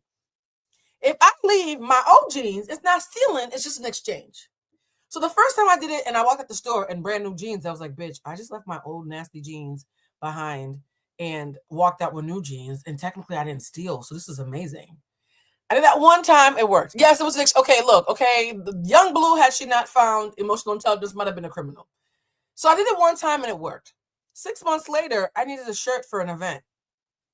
Guess what I did? Another exchange. I went in and bought a shirt and switched it out for a similar shirt that was new. I did this shit for a full fucking year, guys. It was a year of every couple of months. If I had something old that I needed something new, in my mind, I was just switching. It was things don't leave shit behind. That's how I told myself. Here's what happened though. It happened so many times, even in my brilliant little baby brain, I started to think, am I invisible? Do you niggas not see me walking in here with a whole new outfit? I must be invisible. I got so fucking cocky, guys. One day, and this would be the end of my criminal mastermind career. One day I walked in, I said, fuck the dressing room. I shouldn't laugh. I said, fuck the dressing room. I'm just gonna take the shirt. I walked up to the counter in front of all the fucking cameras, just took the shirt, put it in my purse, and started to walk out. And then the cops came running after me. Excuse me. I was 13 years old at the mall, y'all. Excuse me. What's that? I said, what you talking about? First of all, I'm like, what do you mean you can see me? Because in my mind, I had been doing it for a year. I must be invisible. So they brought me to the back. They called my mother. She cried, threatened to send me to Haiti, blah, blah, you know. And that was the last time I ever stole anything. I'm sharing this story because, why are you getting mad? We keep it a stack on this show. I didn't tell y'all I was perfect. Also, I was 13, okay? Listening to Jodeci trying to mind my business. So that's to say, I know that in that little window of 12 to 13, well, I was getting puberty because my boobs had come in, and that's a whole other thing. And so puberty was whooping my ass. I thought to myself, the first time that I stole those jeans, I was cautious, I was restrained, I was scared. After a year, I was cocky. I stopped being smart because I kept on getting away with it. Why? Somebody said Bradley's. Yes, Bradley's and Sears Shaw. So why am I saying? I'm saying this because a part of me wonders, did they commit, allegedly, small bits of fraud? Right? Like, well, let's say you have a gig and they pay you cash and you don't claim it to the IRS. Allegedly. I'm not saying anybody did that. Right? But I have a lot of friends who are independent contractors. Let's say of the 80K you made one year, you only claim 70. That's $10,000 of fraud technically, but it's so small you get cocky. I'm starting to wonder when people say, how are they so smart but so stupid? The sniggling part of my brain is like, were there many things that were successful that made them cocky? Was this their version of, fuck it, I'm not even going to the dressing room, let's just grab the jeans and walk out? Allegedly.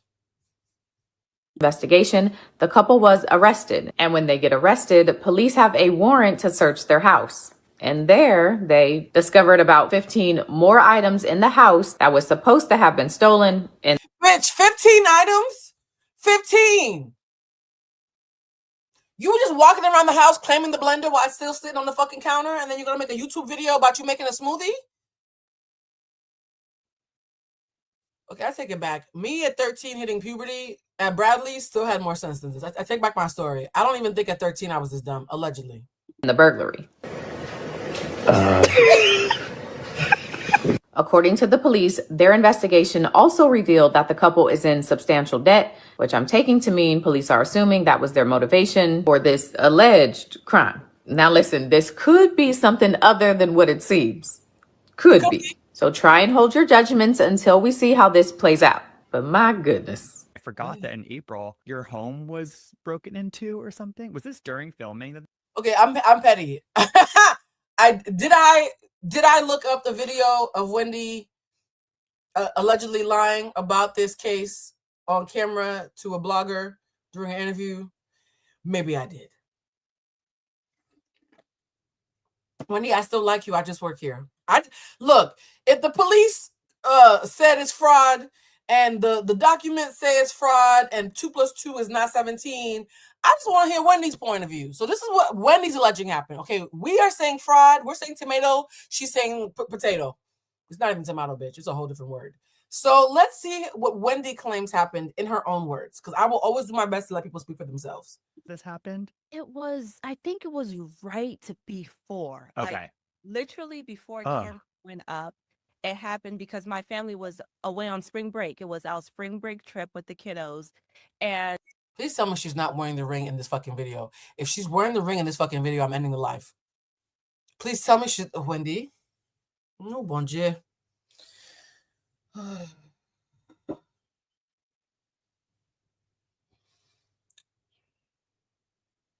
I'm Y'all, I'm trying. So I really enjoy this lady and everything that she stands for. And this is testing me. Wendy, I better not see a ring on your finger while you're talking about the ring being stolen. Wendy, you're a beautiful chocolate queen with a beautiful husband and a beautiful family. Wendy, okay, so I know this already happened already, but I'm praying to God that Wendy keeps her hand out the frame in this video. Because I actually don't want to see it on her hand. I might start crying. I was just so heartbroken. Like, I think a few of my first initial scenes, I'm just a little bit uneasy because we had just been violated, so to speak. It was the worst thing. It's so unexpected, especially since from my vantage point and from the investigators' vantage point, it was targeted, you know. Really? Wait, was that the ring? Wendy, no. Oh, but Wendy, too much hands. If you are, okay. I'm not going to teach a class about how to steal. I'm just saying that for me, if I was a consultant to a thief, I would tell her to sit on her hands this entire interview. It's a lot of hands happening. Wendy, please keep your hands down. I've lived in this neighborhood for, a long time, but since the neighborhood has been in inception for over 20 years, there has been no burglary. There still hasn't been, allegedly. Like nothing. And so it's so heartbreaking. And again, like going back to my earlier statement, where at my core, what centers me. No, okay, Joseph, we're not going to rewind it. We didn't see anything. That was just a light glimmering on the glitter on her lotion. What do you mean you saw a ring? Empress, shut up, okay? We didn't see shit. Don't y'all know we didn't see nothing. Motherhood, my first thought was my kids. Part of the reason why I live where I live is for their safety, for them to have ample, acres to be able to run, play, enjoy, free of anything. And when someone comes into your home, which is such a sacred space, and violates you in that way, you start questioning things. So Wendy, I'm just glad that we are okay. Okay, so Wendy, you got one more time to lift that hand up. Okay, so y'all, this is very uncomfortable for me. She's laying it on thick. I feel so violated. The way that I move through the world is just different. Wendy, if you're acquitted of this, you need to come on the show so you can explain to me what the fuck I'm looking at. Because you don't flash this ring so many times. I'm now about to turn off the chat because all they're saying is we can see the ring. When I chose to post this video, I did not think about the ring. Now I feel bad. How many times am I gonna tell you to shut up? Stop saying you saw the ring. No, you didn't. No, you didn't. You didn't see the ring. No, you didn't. Oh my God. This is awkward. Safe, and we are able to move forward from that as a family. But man, that was definitely gut-wrenching. Absolutely. And that's something you have to process too. That's not something that you just, okay, it happened. We've locked the house back down. No, like I think the mental recovery from something like that must be kind of difficult. Absolutely. And now my house is like Fort Knox before, but now it's like complete Fort Knox, like nothing. Even how we vacation is different. How I post on social media is different.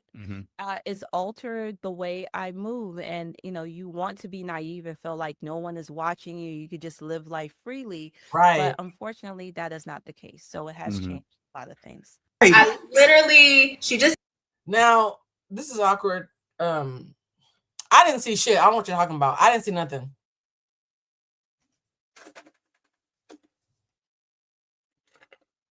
Not the Nigerian Smollets. Y'all, stop.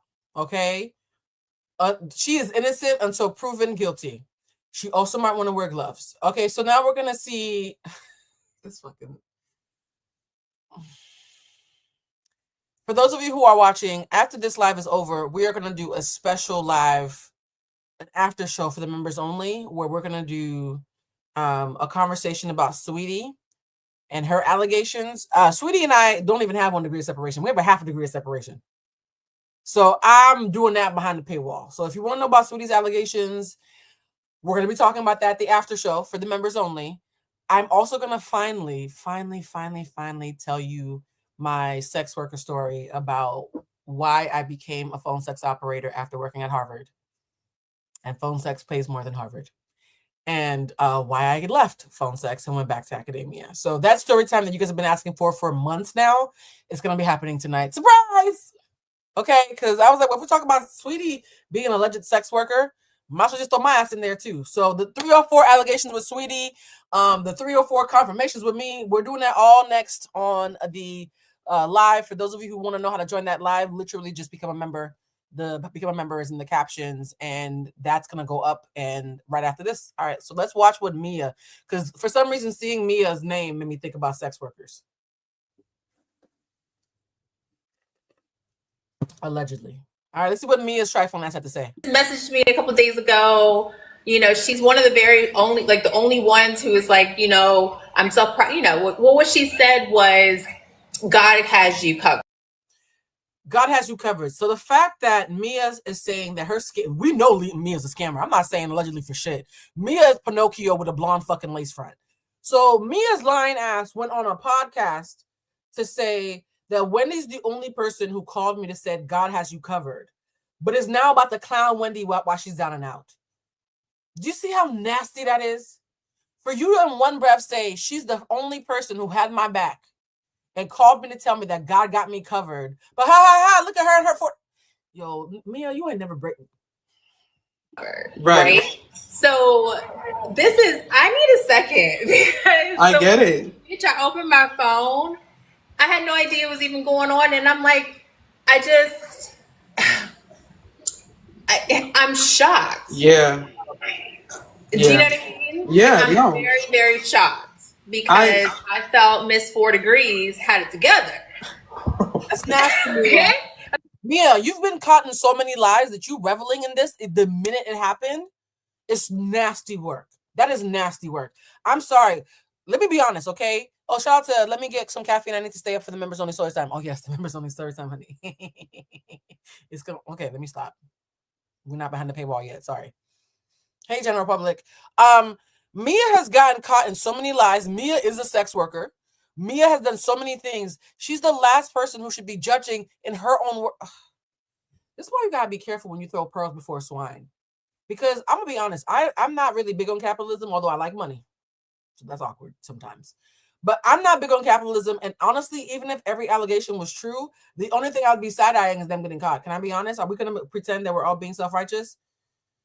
As a Black person in America with 3 Ks during the fucking economic downturn with Donald Trump as the president and people being scared that they won't even have health insurance because Big Pharma is out to kill them and make an extra dollar. This is not the time to be asking people of color to feel bad about insurance fraud. So the actual allegations themselves do not bother me. Wendy being stupid and getting caught, allegedly, is what bothers me. So I'm not going to be on here and pretend, oh my God, oh my goodness, oh no, Wendy, this is so horrible. I think I might be too autistic to lie, y'all. The crime itself, it's illegal. She did something illegal and got caught doing something illegal. Yes, those are the facts. But I'm not going to feign, oh my God, stealing from the United States government in 2025 is the worst thing you could ever do. Are you kidding me? Are you kidding me? So if you were coming here for me to be righteously indignant and put on my Maya Angelou voice and talk about Wendy on behalf of all brown-skinned girls, how dare you? Girl, there's other pages for that. I thought she had it together. I mean, isn't Eddie an attorney? For heaven's sakes, like what the fuck? Excuse my language. For those who are saying it's all our money, yes, all of our money is going a lot of places. It's going a lot of y'all. We don't have to agree on this. Wendy committed a crime, and legally speaking, needs to pay for that crime and her lack of ability to do it successfully. Sure, I'm just not going to pretend that to me, of all the heinous things that have been done by the housewives, because Ashley Darby is allegedly an apologist for a man who has assaulted people. To me, being an apologist for SA offender is much worse than insurance fraud. For me, pour moi, we don't have to agree. I'm not the kind. My ego's not fragile enough where I need y'all to agree. So I'm not gonna feign as if, in the words of the Nigerian mother, maybe that's why people think I'm Nigerian. In the words of the Nigerian mother earlier, I'm just disgusted that you got caught over such a little bit amount of money when you could have made that yourself. You guys, I'm not gonna. You guys, the whole. A lot of people come on social media and pretend to be perfect and pretend to care about things that they don't care about because it looks good. I'm just not that girl. If that makes you not want to follow me, that is totally fine. I'm still not going to lie, though. Eddie is a lawyer. He has a law degree. If any lawyer is convicted of a crime, whether it's a state crime, a federal crime, a misdemeanor, is that something to where you are disbarred from it? Or are there something that has to be to a high degree for that to happen? If you are a lawyer and you actually graduate from law school, there are two things that happen. You have to actually pass the fitness test to sit for the bar, and then you have to sit for the bar and pass it. So I'm not sure if you're a practicing attorney, because people graduate from law school all the time and they may not be practicing. So you have to be a practicing attorney licensed to a state in order to lose your license. That's a great point. Shout out to Carlos King. A lot of you in here actually found me on Carlos King because I think it was 2 Octobers ago. So it's been about 2 years. October 2023, I went viral for an explainer video about the Kardashians and how Kim Kardashian, Travis Barker was obsessed and in love with Kim Kardashian for damn near over a decade. And when he couldn't have her, he chose Kourtney as a second best facsimile, and that his love for Kim is why he got a divorce. When I did that video, Travis Barker's ex-wife, Shannon Moakler, actually hit me up on TikTok and said, "Thank you for telling the truth." She's like, "You got it all right. Thank you for telling me the truth." So Travis's ex-wife agrees with me. But at the time, Carlos and I did a bunch of videos together explaining emotional intelligence questions around, lessons around the Kardashians. He's a great interviewer. It's Libra season. He's a Libra as well. So wish him happy birthday. And the thing about Carlos's show is he's really big about having intelligent people, Black women in particular, come on the show to really unpack things. So if you love my critical analysis and you watch Carlos's show, please tell him Blue sent you. I love the way he breaks things down. He also is the former producer of Real Housewives of Atlanta, full circle. So he's someone who literally was there the early seasons of Housewives of Atlanta. He knows how these franchises work. And so I love that he brought these lawyers on to talk about, everybody's making fun of Eddie, but in the same way when Crystal had the backlash about Cardi B, Crystal said, "I went to school to be a therapist. I got my master's in therapy, but I am not a practicing therapist." So just because Eddie got 4 degrees and one of them is in law doesn't necessarily mean he's practicing. And I'm curious how he's going to respond to that feedback about him doing something so blatantly illegal and allegedly being the mastermind because of the emails, when he technically should be on the other side of the law. So I just want to clarify that in each state, you have to take a fitness test to sit for the bar examination. And then you actually have to pass the bar examination. And that is how you become a practicing lawyer in that state. Now that I've had about 15 minutes to think about this whole Wendy and her husband stuff and fraud, I repeat, do not go on reality TV if your money is not legit. I don't understand how these women think they're not going to get caught. Seriously.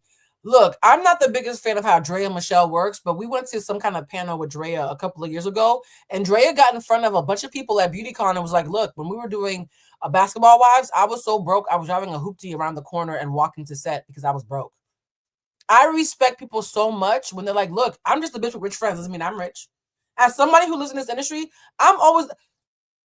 I make 6 figures and I'm usually the broke friend because I live in Los Angeles. And so I think it's more compelling to be honest about that than to pretend that you're trying to keep up with the Joneses. And I think the only part of this that breaks my heart, aside from the fact that Wendy got caught and wasn't more of a mastermind, allegedly, is that she clearly, if she did it, was doing it to keep up with the Joneses because she was hands down already the most impressive woman in that franchise without this.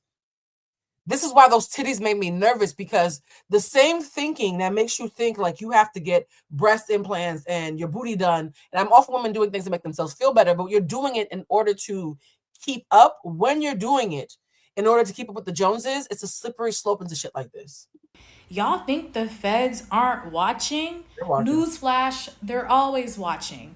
I just can't believe I'm watching history repeat itself. I feel like in every Bravo franchise, Real Housewives specifically, there's always somebody that's going down for fraud. Yeah.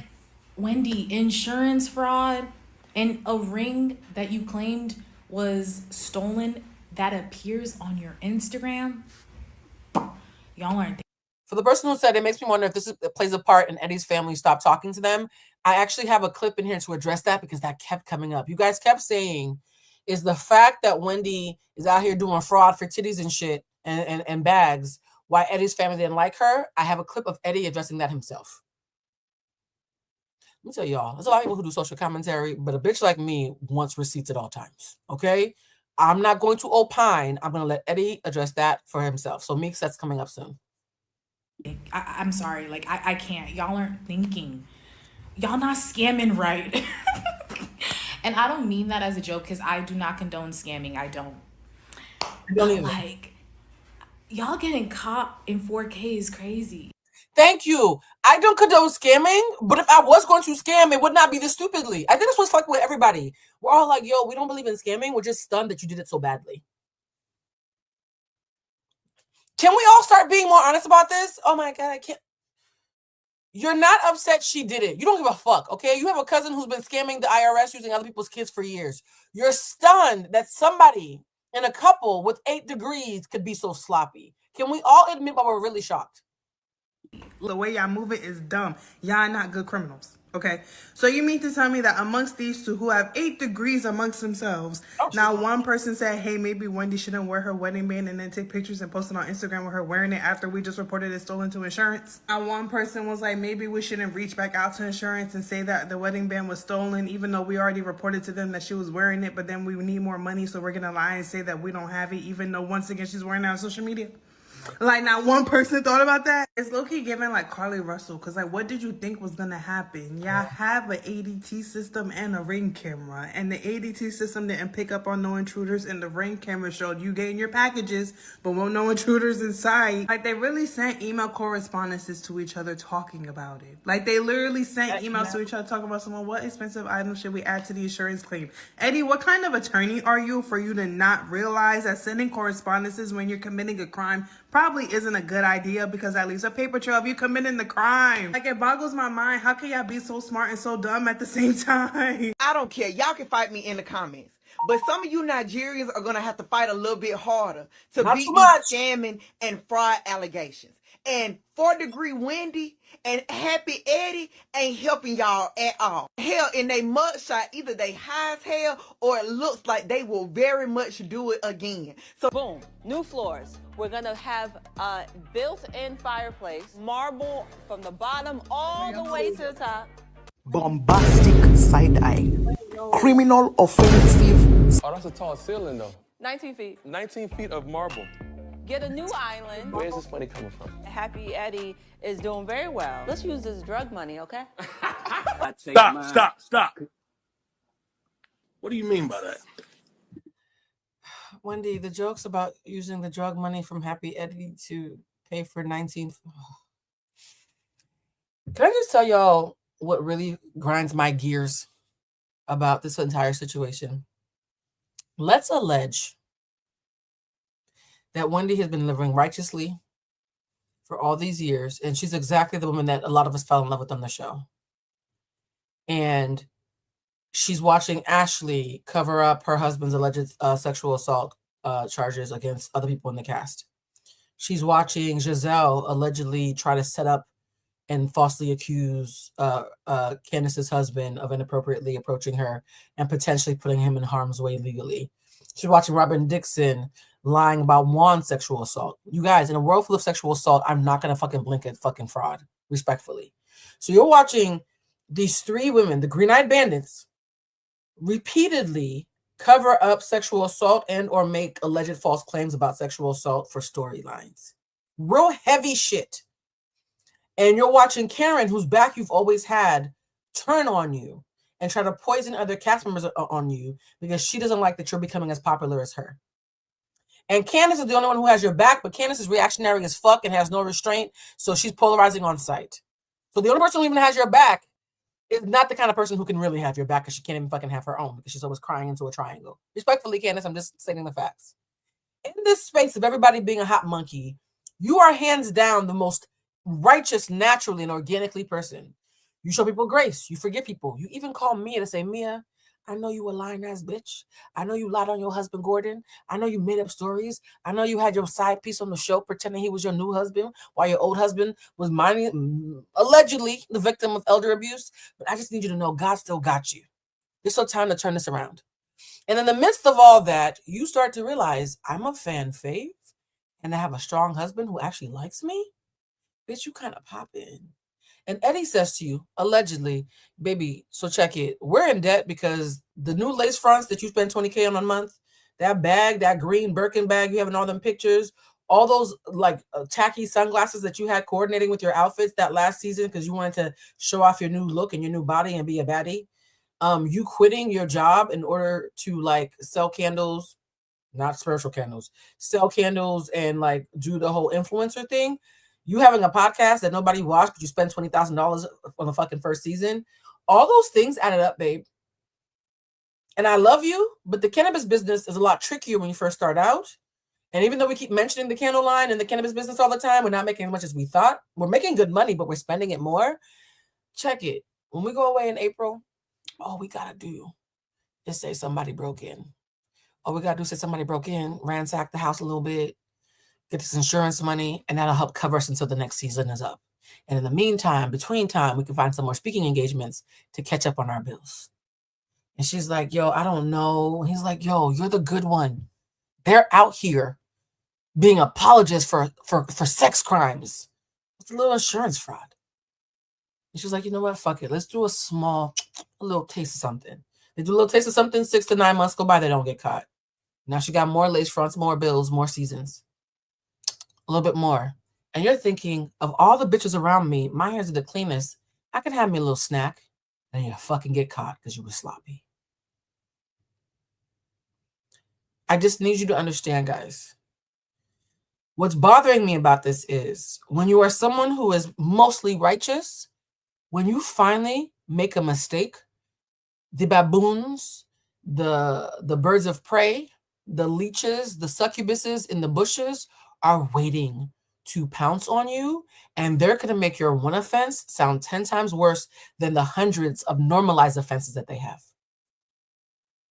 That's one of the things I would say, y'all. I don't get to fuck up like y'all. I talk too much shit.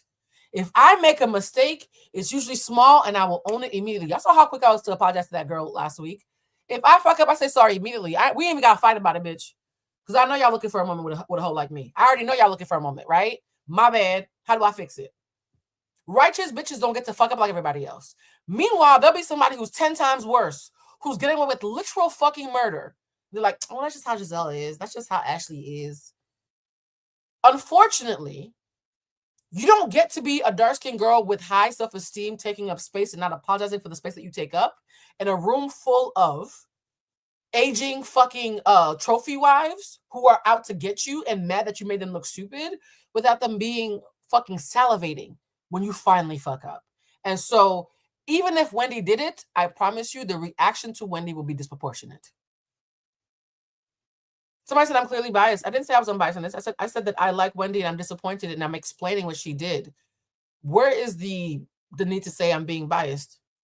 I didn't excuse what she did. I said it was wrong and illegal and that she's going to be disproportionately punished for it. So where am I clearly biased, Latoya?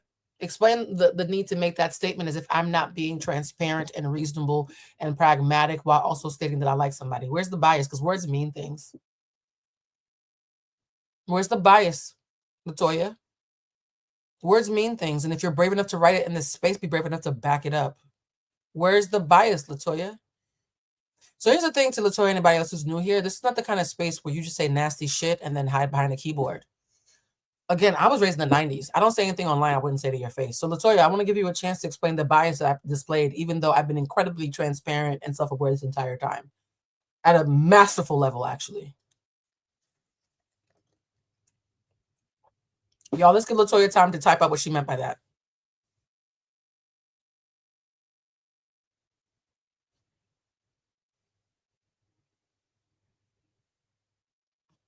Oh, okay. Nothing any other women did was real. Ooh, Latoya, I'm the one who's biased? Latoya, do you know I lived in DC for 12 years? And so I can tell you factually that's inaccurate? You know I've run into Giselle at the airport at Reagan? And we have friends in common? So that first statement is completely untrue. That's what I thought. All right, guys, let's continue. I don't mean to be messy, but do you guys remember when Wendy Osefo first stepped on the scene back in her first season of The Real Housewives of Potomac? And it came out that Eddie's family had disowned him basically for marrying her. And then there was a rumor that was like circulating on like the blog and gossip sites. And in the rumor, they were saying that that Eddie's family disowned him for marrying Wendy because of the tribe that she came from. Apparently, that tribe was like really looked down upon. Yeah, there was a lot of tribal politics that was brought into the last season that made me really uncomfortable and was really kind of harmful. And here's the thing: there's documentation that Juan did something untoward.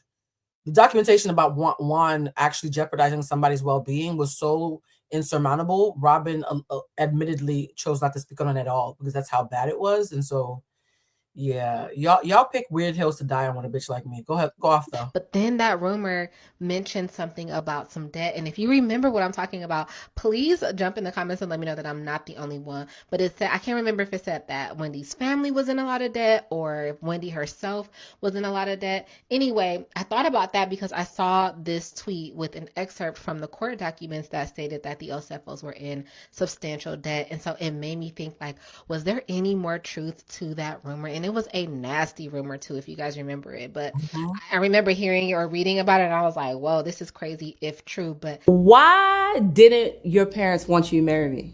So guys, that video was someone saying that for tribal reasons, X, Y, and Z, there's been rumors that because Wendy was from a lower caste tribe and her family was poor and all these reasons that Eddie's family didn't want them to be married. So I literally spent hours looking for Eddie's. I was like, I am not going to do this live unless I can let Eddie speak to this, because you guys are going to try to make, mind you, if they did this, it was them. Pronouns matter, right? If they did this, it was Eddie and his wife, Wendy. It was both of them if they did it. They even have matching mugshots if they did it. So the idea that you were going to blame Wendy for being from a lower caste in Nigeria on why she somehow talked him into it, it felt so icky to me, and it felt so brutal considering how much colorist hate she's been getting. And by the way, guys, I don't use the word colorist often. Half of y'all tell me I'm not even dark enough to talk about it this much, which is a weird thing to say, by the way. So for me, I was like, if this is not true, let's get to the root of this. So this is what Eddie has to say about why his family didn't like her. Eddie's words. So you said it was an interview about, Oh, you thought. Happy Eddie, Oh, you thought. Uh-huh. Oh, this is the Dr. Wendy show. Okay. We hold everybody accountable. Okay. Even if you're my husband. Okay. It just seemed as though, my mom and your mom, they just couldn't see eye to eye. I think, in all honesty, it was a while ago. We've been married, going on 13 years now. Right. And so it was one of those things where I was the firstborn boy in the family, the first person in my family to even get married. Firstborn boy in a Nigerian family. You already know when I went on Jesse's show, there was that clip that went viral where I said, Jesse, a lot of women, particularly women in immigrant households, have a thing with mothers in particular that they call emotional incest. When a woman actually treats her firstborn son or her son at all like it's fucking Simba from the Lion King on the cliff, like, like holding the baby up on a cliff, right? And their son can do no wrong. And any woman that comes in the son's life is immediately not good enough, even though if he's a deadbeat. And so when Eddie speaks to that cultural dysfunction, that normalized cultural dysfunction that so many West African, Caribbean, Latin American, even deep Black American Southern people have with how they baby their son and make their son a prince, and no woman is good enough, even though the woman is technically running circles around him. He's claiming that his mother is one of those mothers. And so the fact that Wendy has such a bad bitch alpha mentality, and so does her mom, his mom immediately bristled at seeing another alpha in the room. And that, to me, culturally, I completely understand that. Whether it's true or not, I completely understand this premise.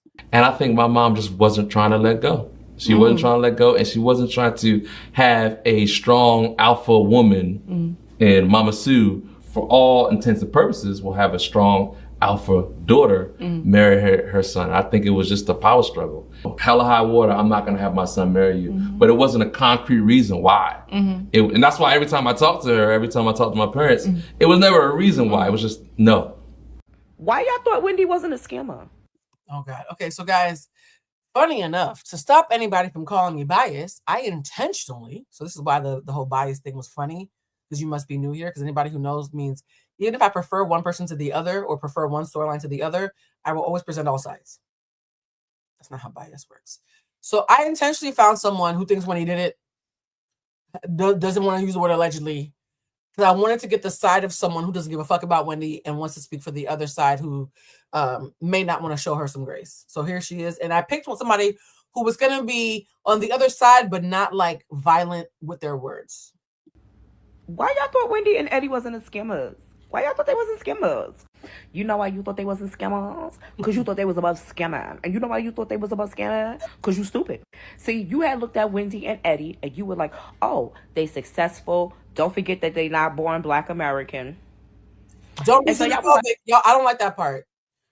Can y'all not do the diaspora shit, bruh? Like, can y'all just go a single day without doing the diaspora shit? Black is black to me. Oh, they got it. It's there. It's set. No problem. You have seen Wendy rather on MSNBC, right? She was doing her thing, and then she stopped all of that shit to go to Bravo. That should have been your first clue the bitch was a scammer. That should have been your first clue that something in her everyday professional life was fucking up. That she moved to Bravo? She didn't even move to CNN. She didn't even do like MSNBC, CNN. She went from MSNBC to Bravo, bitch. I know. Now, wait a minute. I went from MSNBC to CNN, and I still might do a Bravo show. So I don't understand that point. I wrote for CNN, turned down a job at CNN, was on air on CNN, and I might still do a Bravo show. I'm not sure I understand that logic. No, everybody like, oh, you get the right to pursue your dreams. You go to school for 862 years. 862 years. To be more known for being a Bravo celebrity than you are for an intellect, for your intellect. And what the fuck Eddie do besides be her husband and just take his happy ass, smile it every fucking where? But the fact that y'all didn't think Wendy was a scammer says a lot about you all. Cause you know why? If it was Mia. Now hold on, wait. I didn't watch the whole video because I was getting my nails done. Is this bitch about to be a Mia apologist? Well, that tells me everything I need to know.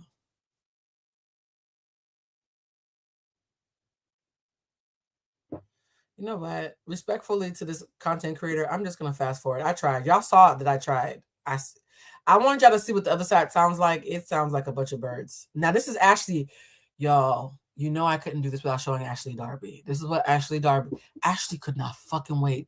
Ashley wanted to rub one out. Ashley was sexually aroused at Wendy's demise. Nasty work. No, wait. Bev said, bitch, play. Okay. Oh, we were not shocked. Yeah. Lord have mercy. Okay, hold up. Wait a minute. Because I need y'all to put some shit into perspective. Oh, I might have fast forward past Ashley's part because my bad. She basically went in front of a studio audience of some sort at some event and was like, we were not shocked. We knew they were scammers. Which feels like some thinly veiled Nigerian scammers, xenophobic shit to say. And it's one thing to make those jokes that Jamaicans work a lot and Nigerians scam. I have a lot of Jamaican Nigerian friends. We make those jokes. People are like, oh, you're Haitian, you do voodoo. Actually, no, I'm Haitian and Cuban. I do Santeria. But like, it's one thing to have that conversation at the kitchen table. It's another thing to on the foot of somebody getting arrested, being in front of a mic, laughing and cackling. That is nasty work. Even though Wendy and Eddie look creepy and crazy as fuck, and they committed fraud, allegedly, okay? They did something extremely stupid, and a lot of us are still trying to understand what type of drugs caused for y'all to do something so stupid. Thank you. So this woman, I think I picked her because she seems to have the view that's closest to mine. I think if this is true, it's fucking dumb. So if anybody is unclear, because some of y'all feel like if I don't hate somebody, I must be caping for them. It's possible to not hate somebody and just have critical analysis. I know that's a weird thing, huh? So I don't condone what Wendy did. I'm just gobsmacked by the stupidity of it. And I also recognize in the scheme of the Bravo universe, it's considered light work. Why can't we hold all those thoughts together? Why can't we admit that it's illegal and stupid? Why can't we be dumbfounded by how sloppy she did to consider how brilliant she and her husband is? And simultaneously recognize that there are actual sexual assault apologists amongst her who are laughing at her, even though morally and legally speaking, they've covered up worse. Why can't all those things be true? I really feel like some people's brains are like Jenga and they can only hold one critical thought at a time. Why can't all those things be true? I love Bondi too, my love. That's why I wanted to include her on this. Right? But to be clear, Ashley Darby Ashley Darby, I believe, helped cover up her ex-husband being a sexual deviant and sexually harassing and assaulting people all up and through Real Housewives of Potomac cast and crew. Okay, first of all. Second of all, Giselle, I'm sorry, y'all. Giselle is just a bad person. I know, listen, I know, I don't care. I don't like Giselle. Giselle is a bad person. Somebody that laughs when other people are down, somebody that looks down. And by the way, when I ran into Giselle at the airport, she was dressed like she had gotten her whole outfit from Claire's. So she really does dress like that in real life. And that's how I knew it was her. I was talking to a friend of mine who works in the industry, and I was like, I think Giselle just walked past me, and I saw just bright white pants covered in like some kind of rhinestones and a tacky polyester blend pink shirt, and it was Giselle. It was Giselle. On other women while her ex-husband is fucking them on the front pew of the church and all of that, having babies, girl. Yeah, and that's not your fault, but the way you defended that man, the way you are always gonna be like a pick-me, male-identified type woman who thinks that her looks are the only thing she needs to bring to the table. Yeah, I can't fuck with Giselle. I still don't like Giselle more than I dislike Wendy, period. Mia, you use your fucking children as a storyline and had them questioning who their pappy was. You are still more despicable. You had your babies who are still in their early years, under the age of 13, confused about who their father was for a fucking storyline. But you up there cackling? As a human being than Wendy at this point, just to be clear. Every other woman that went to jail because of something that they did while on Bravo stealing from old people, okay? Jen Shah.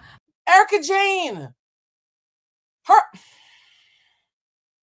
I'm sorry, bruh. I watched too much Bravo for us to... Let me just play. Erica Jane, when you stealing money from some people, is all y'all that steal money from elderly people, fuck insurance companies. They stealing from us. Y'all was stealing from elderly people. So please believe y'all hoes is absolutely worse than Wendy Osefo. And let me please bring it back to Karen. Karen had 4 DUIs. Karen could have got in her car and killed some fucking... Karen endangered people's actual fucking lives and was this close to committing a homicide. In a world where a bunch of women who can pass the black paper... Sorry, let me breathe. In a world where a bunch of women who can pass the paper bag test repeatedly have done things that are considered crimes to other human beings, psychological warfare, sexual assault allegedly, taking money from the poor to buy diamond earrings allegedly. I'm sorry, y'all. I know the Nigerian scammer jokes are fun to tell. The fact that those people are the loudest waiting to stomp on Wendy, why can't we admit that it's hypocrisy while still saying what Wendy did is wrong?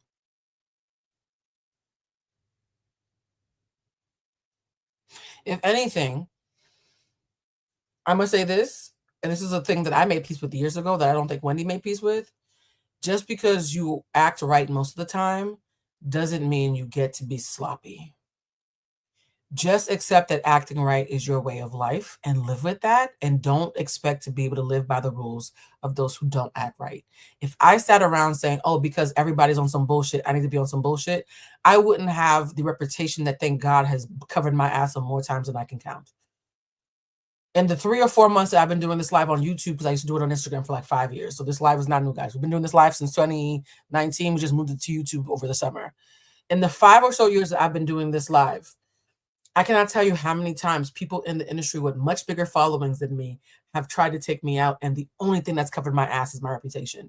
And the only thing that substantiated my reputation is how consistent I am, where even strangers are like, nah, I saw that bitch that day it happened. That's not how she moved. The consistency of your character is not something you can take cheat days from, guys, because the minute you fuck up, everybody who saw you as a mirror of their failure will be waiting for you. And I think that's the lesson in Wendy's story is Wendy allegedly fucked up in a room full of even more fucked up people. And the fact that all her righteous days made them feel bad is why they're all salivating and so aroused about jumping her spiritually. Body several times. So yeah, no, I'm so very sorry. Wendy is still not at the top of the list for people fucking up on Bravo. And let's not even get into what goes on in white shows that I don't even fucking watch, okay? Let's be clear. We're disappointed. We're upset. Yep. We're confused. Yep. But we're not about to act like Wendy is worse than the rest of them hoes. That's why I didn't even want to hear what Ashley had to say. I don't want to hear what Mia had to say. I don't want to hear what Nneka got to say. I don't want to hear what none of you hoes have to say. Okay? Because essentially whatever y'all issue was with Wendy ain't have nothing to do with what Wendy just went to jail for. They ain't have nothing to do with you, bitch. You didn't like Wendy for a whole nother reason. Okay? Get out of my face with this. old colorist assholes. Guys, we have an update with the Dr. Wendy and Eddie fraud charges. This is the end, guys. We're about to do the members only after show in a second. Eddie is the mastermind behind this, and there was definitely financial motive. Court documents are available, and under investigation, Wendy and Eddie were found to be in significant financial debt. So that would be their financial motive. Guys, I just made a shit ton of money off of these candles. And do you know what I did with that money? I reinvested it in my business. I bought tickets for the holidays to go see my mother. I called my closest friends and offered to pay them a decent wage to come help me. I got my sister a pedicure. I didn't do nothing crazy. You know why? Because in this economy, when God gives you a blessing of any sort, your job is to live under your means and be happy that you can pay your rent and take care of the people that you love. And it breaks my heart that the spotlight that Wendy's been thrust in might have put her in a place where she forgot where she came from in that sense, because it's intoxicating to be famous. I think the reason why I've been so adverse to being famous. The funny thing is, Candace, when she saw the video of Wendy at the beginning of this live, where she had to speak on the spot about what was going on with Wendy and didn't have time to actually read the charges, she was promoting Traders. What did I say to those of you who have been following for a while? I was offered to be a civilian on Traders several years ago and turned it down because I was worried about my integrity being compromised. So I'm not speaking conceptually. I've turned down a lot of money and opportunity to be famous if I thought that my integrity and my dignity would be in a space where I might fall off like this. And so if anybody out there is like, oh, I would love to be famous, I would love to be a reality star. Bridget, I love Bridget, and she tells me every chance she gets how much being on Love and Hip Hop fucked her mentally. I have so many friends who have been on reality shows who have said it fucks you up mentally unless you are incredibly fucking strong and grounded. And so I think a part of me knows that what he did was wrong, period. No lipsies, and new sentence, also recognizes that she got bit by the bug. And it's a bug that a lot of you crave and don't realize that this is a cautionary tale. Connie said you would hate to be famous. I wouldn't hate to be famous. I would just need a buffer. Guys, let's see. What is the end of this video? I think this is the end of the video. Oh, this is where I was trying to be cute. The end of this video is a segue to what we're going to be talking about in the members only after show, because we're going to be talking about Saweetie and her allegations of sex work. And I'm going to finally, after weeks of teasing y'all, tell you how I went from working at Harvard to being a phone sex operator. How did an academic turn into sex work? That story is going to be fun. So let's watch this video real quick, and then I'm going to give you guys about 10 minutes to take a break, catch your breath. I'm going to use the bathroom, check on my sister, and then we're going to come back for the after show at 10 o'clock Pacific. If you go on the East Coast, that means you spend the night with me. It's going to be cute. This is honestly so crazy. I am more afraid of going to prison than I am of being broke. And I feel like if more people felt that way, then we'd have less people being charged with multiple felonies for fraud. Because really, not having certain luxury items, not being able to go on multiple vacations a year, not keeping up with the Joneses, that is a lot better to me than sitting in a cell or having that looming over your head, the possibility of that, or, you know, wearing an ankle monitor. I don't want any parts of it. Every time I would like pay my rent, my account would go back down to like $20 or like $40.